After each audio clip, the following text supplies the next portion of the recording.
Hey, this is Zacklog the Great. So, I recently ran across a blog post by Kirk Durston. Um, Link will be in the description, of course. The blog post is titled "Why Sexual Morality May Be Far More Important Than You Ever Thought." The post is largely a report on, summary of some of the conclusions from a book, Sex and Culture, by J.D. Unwin. Um, I have not read this book myself, and I regret to say odds are it's going to be some time before I read this 600-page book. Um, chasing around chasing two children around the house, and having a job in order to provide for them cuts into your reading time a good bit. But um, in this blog post, um, he Durston mainly focuses on some of the findings that say Unwin says that sexual morality has a profound influence on a society's level of cultural development, and in particular, restraints on premarital sex. Um, Cultural rules restraining premarital sexuality have a great deal of effect on a society's cultural development in terms of things like the arts, literature, science, engineering, agriculture, all kinds of areas. And societies that have these restraints tend to have a much higher level of development. And if a society did have these restraints but abandons them, it doesn't happen immediately, but that society will, collapse to a lower level, to a um, lower level of development in all of those areas within something like 100 years.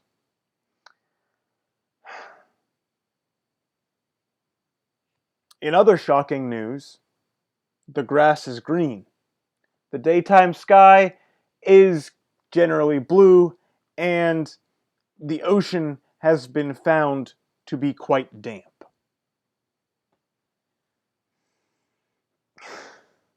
I I don't say this to mock Durston or Unwin in any fashion, but this conclusion is so self-evident to me that it seems hardly worth pointing out. But um, I suspect these days this is not quite so self-evident to many people. So perhaps it's worth explaining why it seems so obvious to me. Before we can go much farther, I guess I have to explain a couple of basic things about human nature. One is that we're built to be efficient. We're built not to waste energy.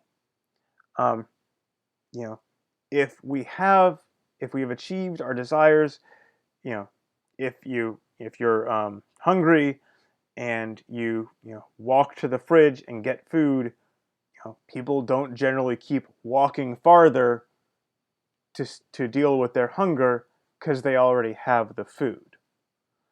Um, we do the least necessary to achieve our goals. I mean, that's kind of that should be obvious. I hope that's obvious. Um, uh, and another thing, um, sex is a fantastic motivating factor, particularly for men.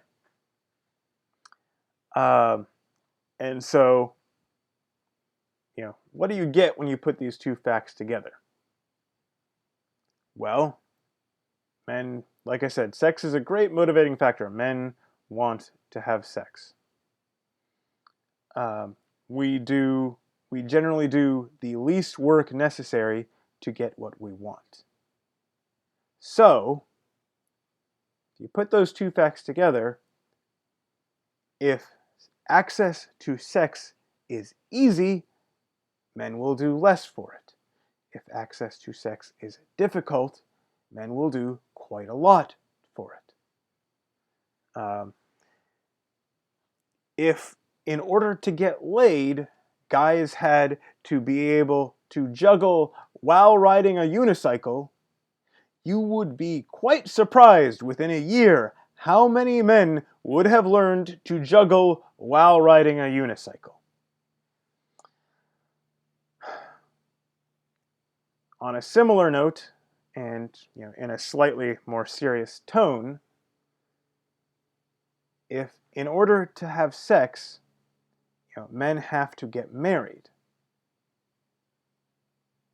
and if the expectations, if the requirements for marriage are, to create a lifelong relationship with this other person and to, provide for the children that you're going to have, well, men will learn what it takes to do that. But if in order to get sex, men have to just be, charming and witty, or, go to the gym for a while and develop some abs, or you know hang around bars or drunken parties and you know and scavenge girls who no longer are in possession of their better judgment. Well, men will do that, and that's a lot easier than making yourself into husband material, and so they'll stop there. I,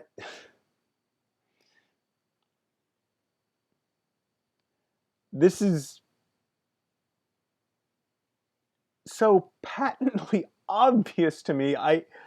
It's stunning that anyone has to write a 600-page book to explain this. I mean, there's obviously quite a bit more in there, but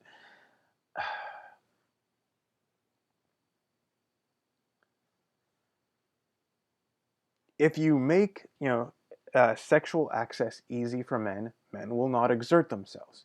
If you make sexual access difficult for men, men will do quite a bit. Um, you know, I, it sounds crude, but the great advancements of science and civilization, quite a bit of it was basically, was at a certain level, guys wanted to get laid. They wanted to impress women.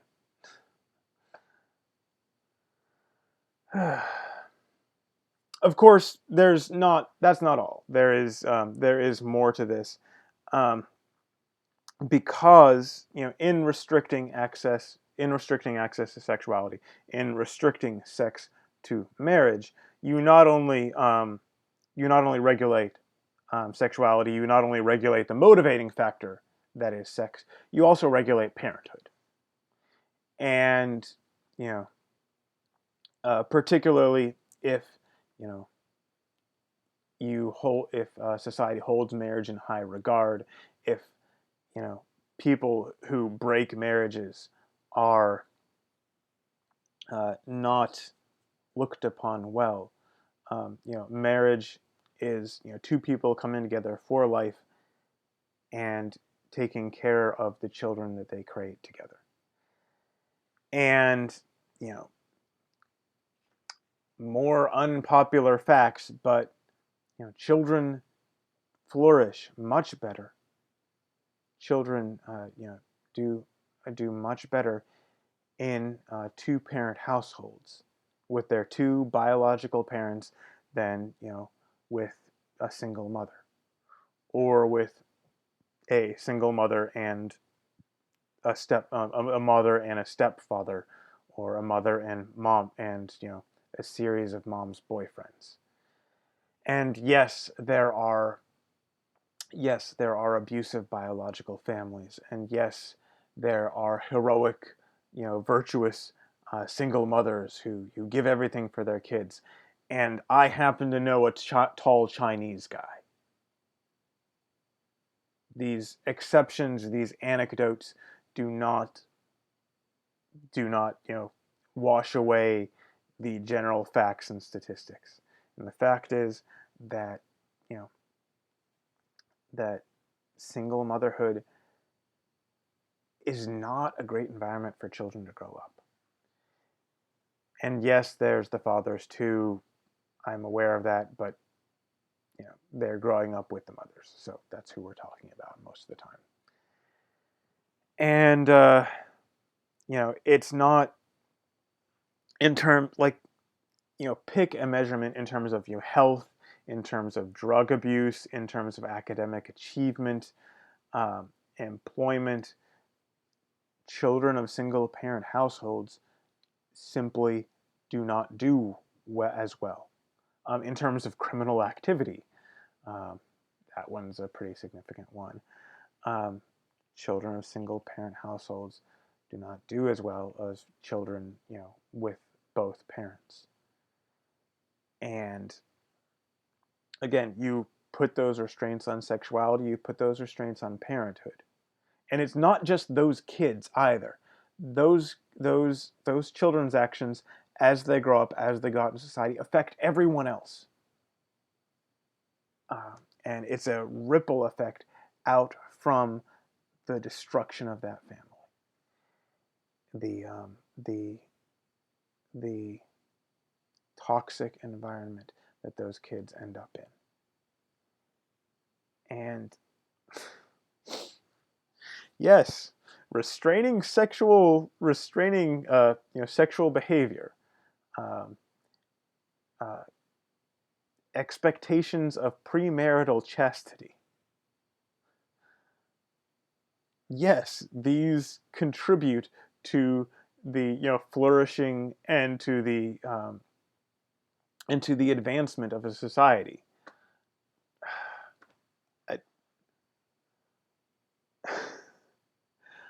That I have to explain this, that there are people who don't see this for themselves, is just painful to me. But we're seeing, right now what happens when you break down those walls, when you remove those boundaries. And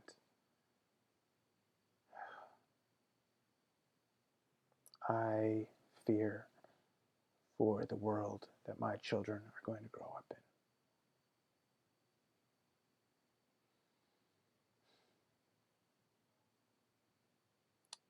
God be with you.